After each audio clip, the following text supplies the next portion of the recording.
L'achat chez Emmaüs de cette machine à écrire est l'occasion pour moi de vous montrer comment essayer de réparer une machine à écrire. Bon, celle-là a pas mal de soucis, hein, le chariot part dans le vide, il n'y a pas vraiment de retour, il y a pas de, on sent pas l'arrêt sur les différents caractères, et toutes les touches n'étaient pas fonctionnelles. Elle est par contre complète, et donc j'ai fait différents tests pour m'assurer que tout fonctionne. Mais bon, le chariot est le plus gros souci, et d'ailleurs je ne vais pas réussir à le réparer. Il y avait également une touche qui était complètement HS, c'était la touche 2 ou E accent aigu, qui ne réagit pas du tout, on le voit bien sur la vidéo en ce moment. Alors c'est une machine française de marque Japy, j'en avais un autre exemplaire, cette fois fonctionnel. C'est une machine qui a été utilisée dans l'armée française et son année de fabrication est de 1950. Alors elle était dans un coffret en métal et on pouvait la fixer directement sur son socle et mettre le tout dans une caisse. J'ai acheté la machine, faut être très clair, pour la caisse, sachant que j'en avais déjà une autre qui était totalement fonctionnelle. Ça aurait été un magnifique bonus de pouvoir la réparer. Alors celle de gauche est donc de 1950, celle de droite qui est fonctionnelle est de 1956. On voit quelques différences entre les deux machines, les touches, et également, on le verra après, il y a deux touches qui sont différentes entre les deux. Il y a deux touches qui ont été permutées sur la réalisation. Bon, là, on voit qu'elle est complètement grippée, hein, c'est une catastrophe, cette machine. Elle est complètement rouillée et pourtant elle était protégée. C'est ça qui est étonnant. Les principaux défauts qu'on trouvera sur les machines à écrire, hein, c'est la rouille, la corrosion, les graisses qui ont séché et également les caoutchoucs qui peuvent avoir séché. Bizarrement, sur celle-là, les caoutchoucs sont plutôt bons.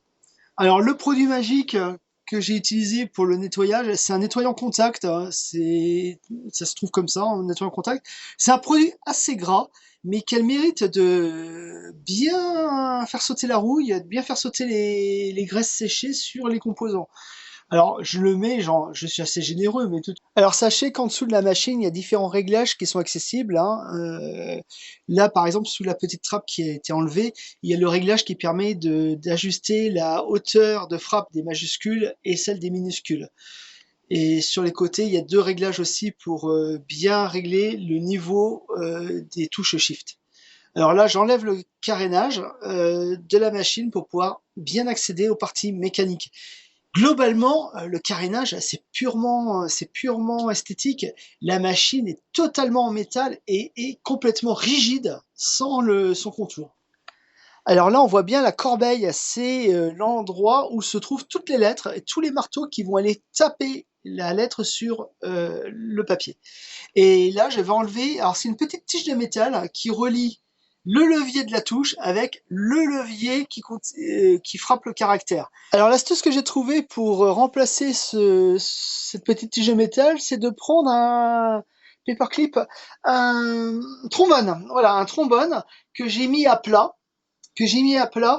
et avec une pince. Et donc en trouvant la bonne longueur, je me suis repris à plusieurs fois et j'ai pas forcément filmé la meilleure séquence, mais en m'y reprenant à plusieurs fois, eh ben, j'ai réussi à retrouver la bonne longueur et donc le caractère frappe bien la feuille et revient surtout bien en place quand il est au repos. Voilà, c'est parfait. Alors là, on va voir la suite du nettoyage. Nettoyant en contact toujours pour faire sauter un maximum de rouille. Je fais également sauter les anciens joints qui sont complètement séchés.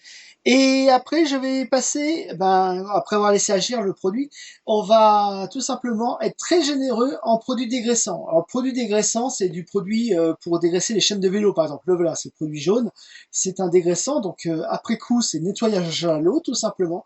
Et ce produit-là va enlever le nettoyant contact, les anciennes graisses, etc. C'est plutôt très efficace et ça va faire un travail très propre, sachant qu'une bonne partie de la rouille va partir avec le nettoyant contact. Sachez également qu'on peut utiliser du produit à base de silicone pour la partie caoutchouc.